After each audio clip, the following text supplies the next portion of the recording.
here's the cold, hard truth that I'm going to share with you. The truth is, now brace yourself. Not a lot of people like hearing this part, okay? This is the Dog Sitter's House podcast.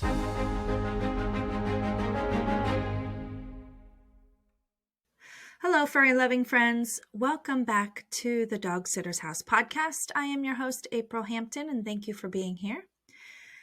Tell me if this resonates with you. Your business is running smoothly.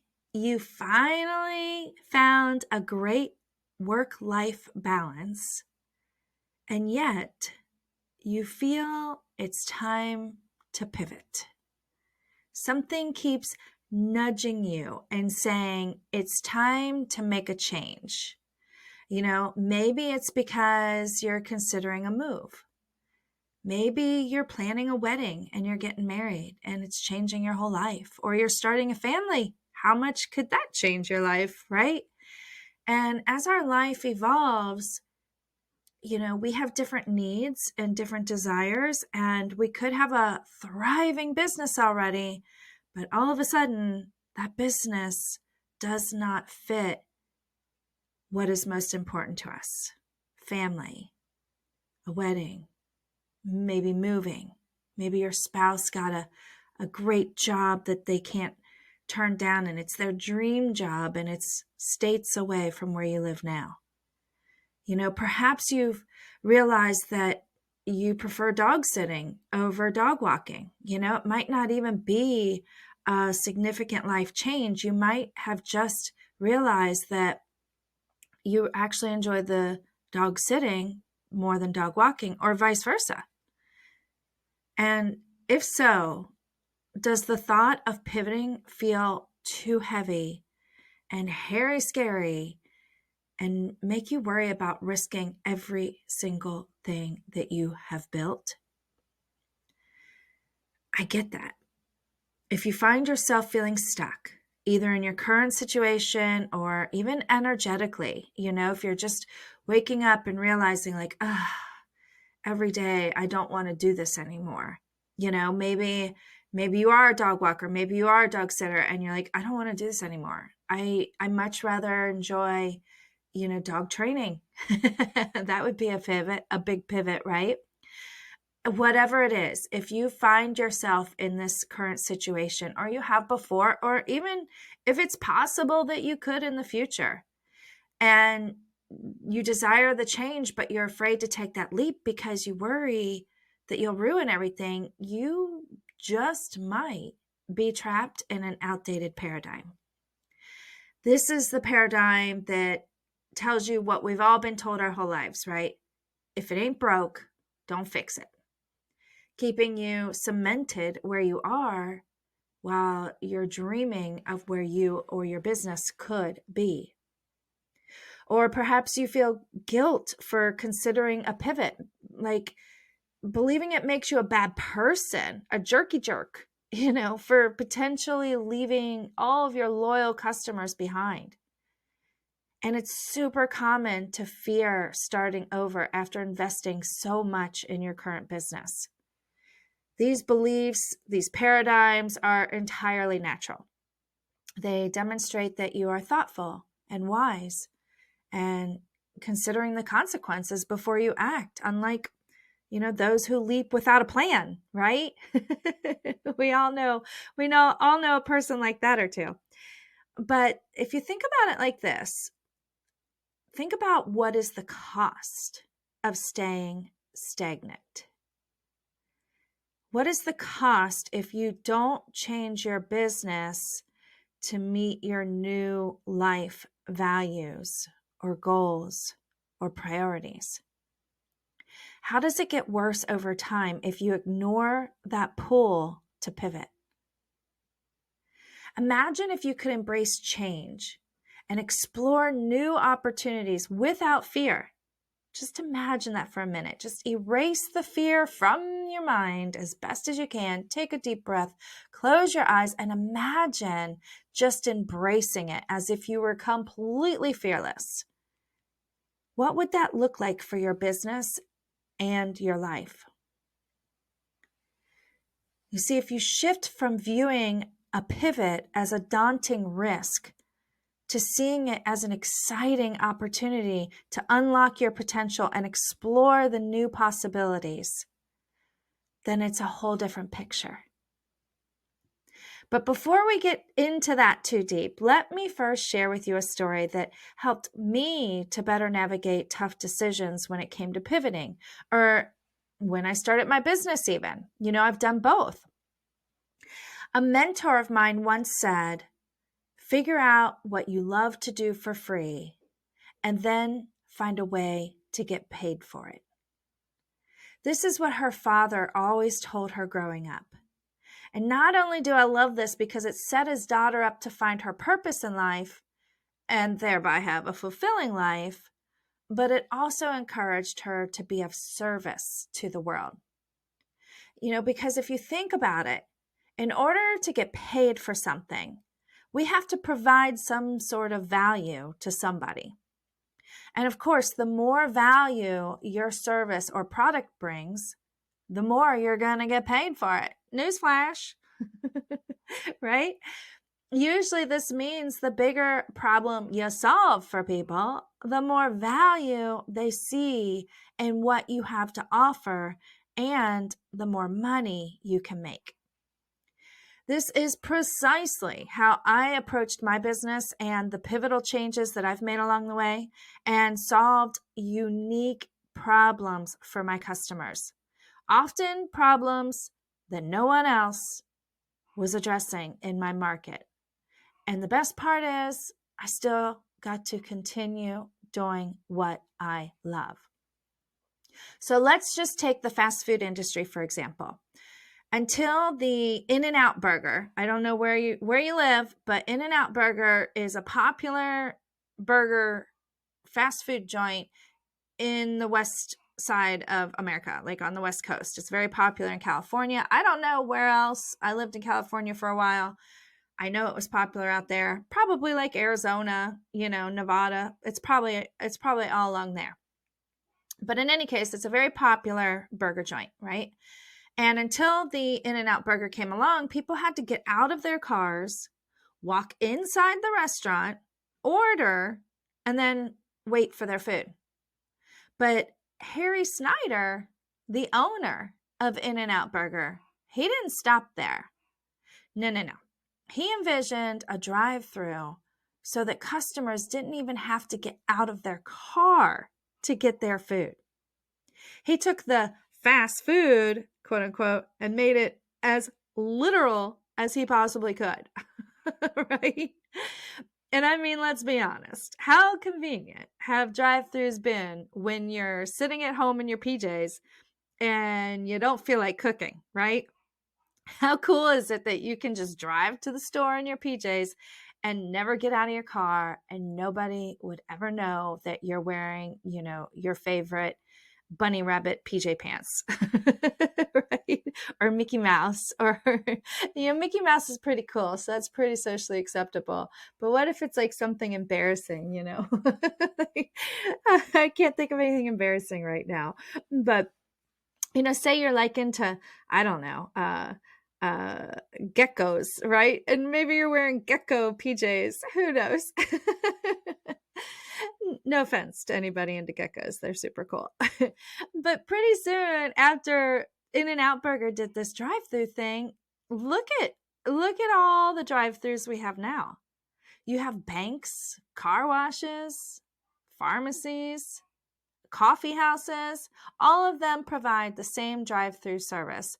And that's because it was so successful and so popular, because it served a need in the market. So Harry, the owner of In-N-Out Burger, he had to have asked himself what problems he could solve for his customers or how he could serve them even better. And because of this question, he was wildly successful. He didn't spend more on marketing or lower the price on his burgers to go into a pricing war with all the other burger joints. No. Instead, he found solutions to problems not yet being solved. Now, some of you might be thinking about pivoting your business in a way that means changing your type of customers or location, changing your entire market. Maybe it's still with animals, but again, like if you're a dog walker going to be a dog sitter, you're looking for people who need their dog or cats or all of the above watched instead of people who are needing their dogs walked, right? And so it's different. I get it. So you could be thinking, that's all fine and dandy for Harry, April, because he didn't have to change much to solve this problem for customers. He had to throw some 2x4s up and add a window, and voila, you had a drive-through, right? But what if Harry also wanted to stop serving burgers and instead wanted to serve donuts and coffee? Because, I don't know, say he loved getting up at 3:00 in the morning to make donuts. I don't know. Maybe he was a night owl and he just loved donuts and coming up with unique donuts. But what if this, what if he changed his entire service while implementing a drive-through, right? Like maybe not just the drive-through, but changing it from burgers to donuts and coffee. Now, seriously, ask yourself, do you think he still would have found success? I'm pretty sure he would have. I'm going to make that bet. I'm going to make the bet that he would have found success. And where do you think In-N-Out Burger would be if he stayed where he was, flipping burgers when he really didn't want to flip burgers? Would he have been inspired to find more solutions for his customers in order to create that drive-through, in order to download that drive-through idea? Probably not. Because he would have found himself energetically out of alignment with his truest desires, making donuts, right? And I'm sorry if I'm making any of you hungry. I hope I'm not. Now, if we go on and we think about it, when are you hit with new ideas or inspiration or a download, right? That's what we call like a message from the higher consciousness. When do you get these ideas and messages? Is it while you're doing something you loathe or something you love? I know for me, I get my best ideas when I'm in nature or practicing my hobby, photography. Sometimes when I'm just relaxed and listening to a podcast. But if I'm stuck doing what I don't enjoy every single day, my creativity completely runs dry. It's like a desert up in there, right? And instead of pondering ways that I can serve my customers, I'm pondering ways to change my circumstances, right? I'm not even there. I'm not even present. I'm just like, how can I get to be somewhere else? And this is why it's so important to trust in the unknown if you have a strong desire to pivot your business, because it's more energetically or situationally aligned with your values and desires. Let me ask you, have you ever followed your heart about something you wanted to do, even though everyone told you not to, and you didn't exactly know how you were going to do it?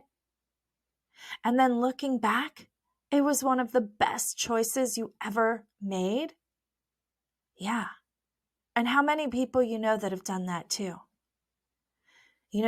I think this is actually one of the classic storylines in inspirational movies. I don't watch a lot of movies, but if I think back and about all the inspirational movies I have seen, someone always takes a chance on something so big that everyone calls them cuckoo, a little cray-cray, okay? And after some trial and tribulations, they come out on top and are clearly more successful than if they had chosen the quote-unquote safer and more realistic route, right? Now, this may sound a little bit out there for some of you, so I'm just going to warn you right now, okay? I'm going to shift a little bit here because my spiritual woo-woo, as it's often referred to, is going to come out a little more. But let's think about it like this. What if your pivot idea for your business, for whatever reason that you thought of it, is actually there because it's the path that you're meant to take? I watch a lot of NDE interviews, which stands for near-death experience, if you haven't heard of it, which a lot of people haven't, so don't feel bad. But after you've seen at least 100 or more of these interviews, you begin to see patterns. And one of the things that people with NDEs commonly say is that our souls chose our lives. Meaning we choose our parents, we choose our siblings, we choose our sex, our challenges, everything. Okay, now we still have free will, and that's where we can take multiple different paths while here on earth. But overall, before we even come here, we choose our life's path, or at least the significant experiences and people within it. So with this in mind, isn't it possible that when you have a desire, a dream, or even a new idea for yourself or your life or your business, that it came from your higher self because it's in your soul contract as an experience that you were meant to have? Now, if the new direction you want to take in your business is one that requires you to let go of long-time, loyal customers, you still might be thinking, yeah. Okay, great, April. So my higher self is telling me to pivot, and I want to pivot, but I have no idea how to do so without upsetting all of my customers or feeling like a jerky jerk in the process. And honestly, this just goes to show you how considerate and compassionate you really are as a person. And, I don't know about you, but true jerky jerks, they never worry about how somebody else is going to feel when they make a change, right? So that right there tells you that you are not a jerky jerk, okay? But also, what if your customers are meant to move on and find new service providers for their animals? What if one of your current customers is single and because of your pivot, they were forced to go find someone else to replace you? And when they did, they met their future spouse. They fell madly in love and head over heels. And before you know it, they were married, or say a customer meets their new best friend by switching service providers because you made them. And their new best friend becomes their kidney donor years later and saves their life. You see, worrying about doing what pleases everybody else could actually be preventing them from the path that their soul wished to experience when deciding to inhabit their human form, their human bodysuit, right? And the same thing could happen on your end. What if you decide to pivot your business, and by doing so, you meet a client who becomes your best friend and saves your life one day? Or you end up serving multiple new clients and changing their lives for the better, ones that desperately needed you because no one else out there could give them what they need. Now, I fully understand that change can feel extremely daunting, but what if it's not a matter of ending a chapter in your life, but a matter of starting a new one? One that is more aligned with who you are and are still becoming.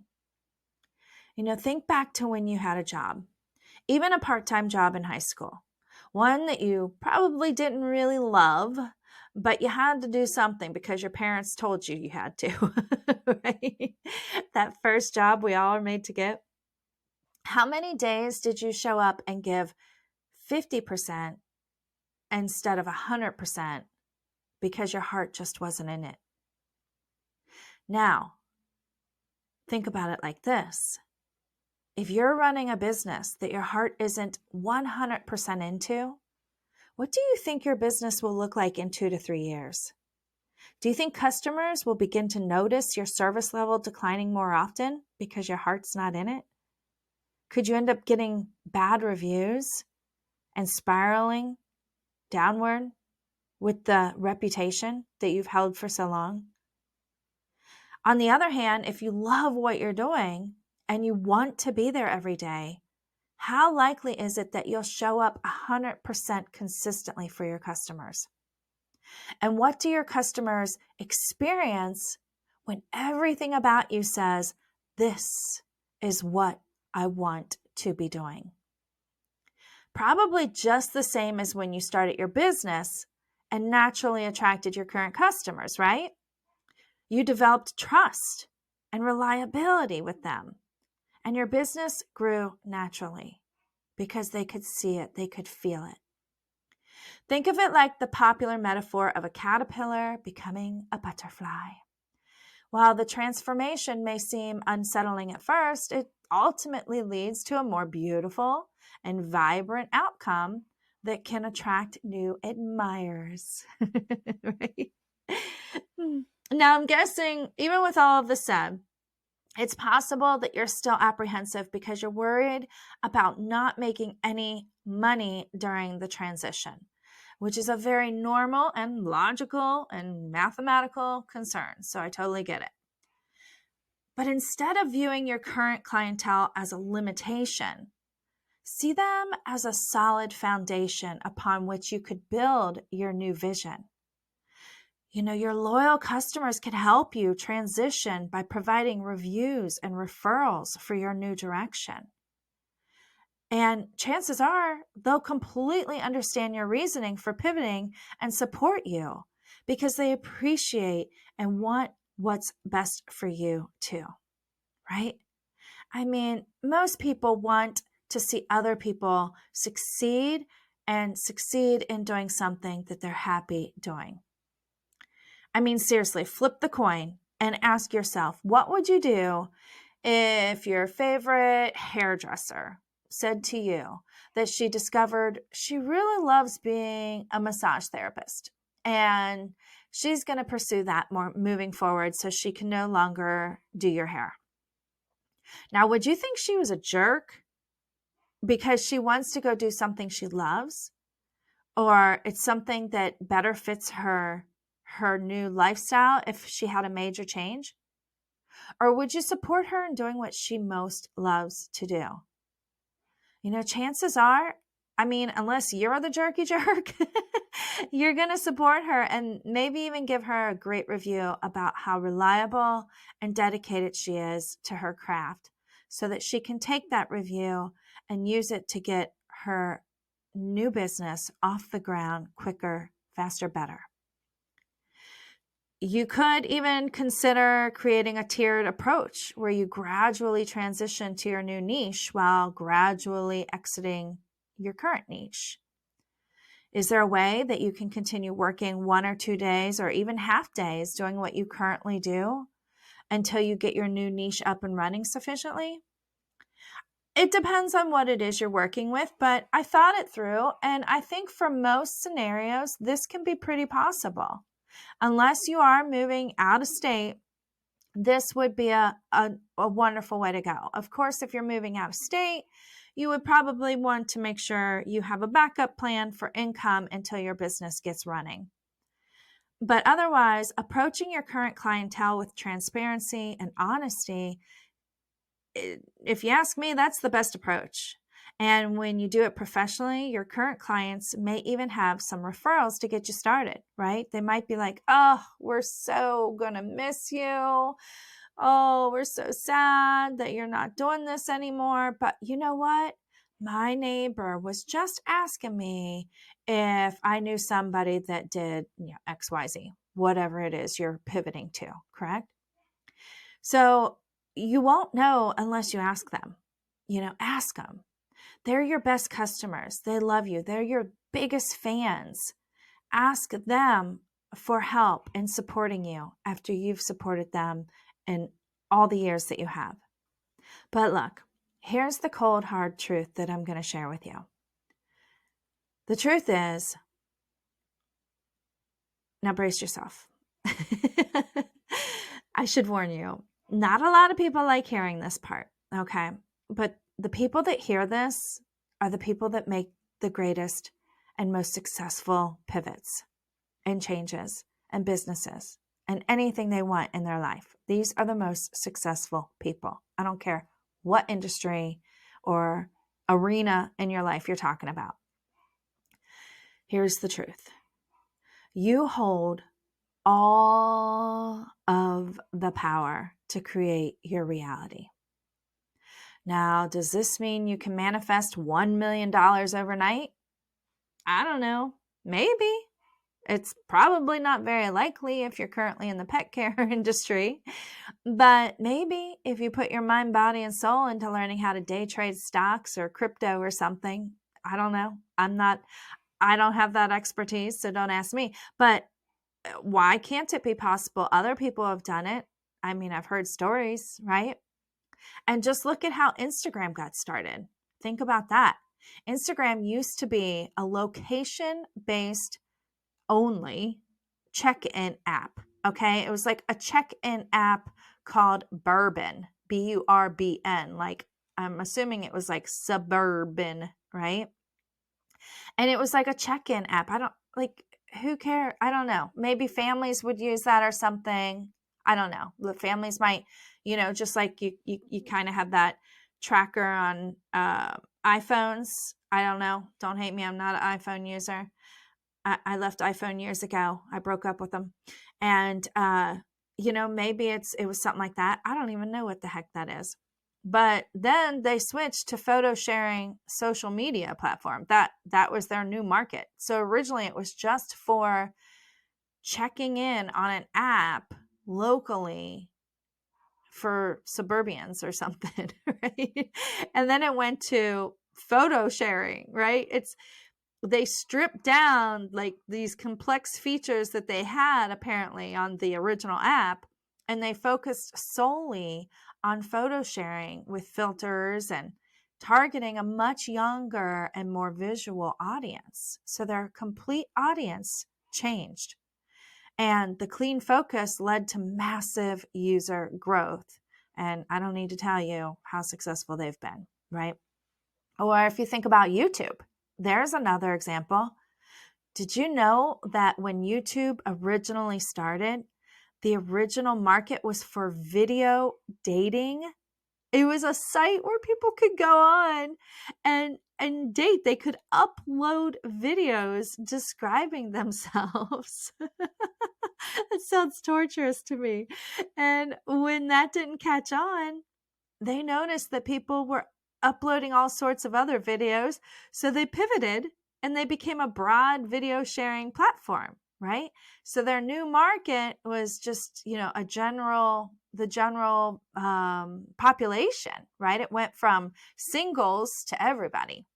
And these companies are just a few examples I found that are just living proof that if you want to pivot from being a dog walker to a dog sitter, or an in-client home sitter to a home-based boarding and daycare operation, the sky is the limit. Anything is possible. Even if you approach it from a purely scientific approach, all that matters is making a decision. The rest will take care of itself, because it's what you decide you can do that matters the most. Once you make a decision and go all in, you've literally won half the battle. And this is because your brain will immediately begin noticing and looking for ways and novel ideas that'll help you manifest your new goals. However, on the flip side, if you stay stuck in decision paralysis, your brain will continue looking for and seeing all of the reasons why it won't work. And eventually, it's just going to convince you to stay where you are in the comfortable little box that you've created and know oh so well, because it's just oh so cozy, and comfortable right there, right? The answer has been and always lies in what most lights you up from the inside out. Choose that one. Choose that answer that lights you up from the inside out, because that is where your light shines. And when you shine, you automatically become a lighthouse, attracting all of the ships to sail your way. Can you just picture the incredible feeling of discovering your purpose and setting your business up to fit your ideal schedule, all while monetizing your passion? I mean, not to be braggadocious, okay? Okay. But I did. And that's why I'm able to be here recording this right here, right now for you. So if you needed more proof that it's possible, look no further, my friend. So hopefully that helps you today to get out of your own way if you are stuck in this position of possibly pivoting or even making different and significant changes in your business. It all applies. And, leave me a message if you want to share with me how it's helped you, if it helped you, what your favorite part was, or what your new pivot's going to be, because I love to hear feedback from anyone. So you can always find me on Instagram under Conscious Pet Sitter or YouTube under Conscious Pet Sitter. Those are the ones I'm on the most. So hopefully I'll see you there. And until next time, happy tails to you.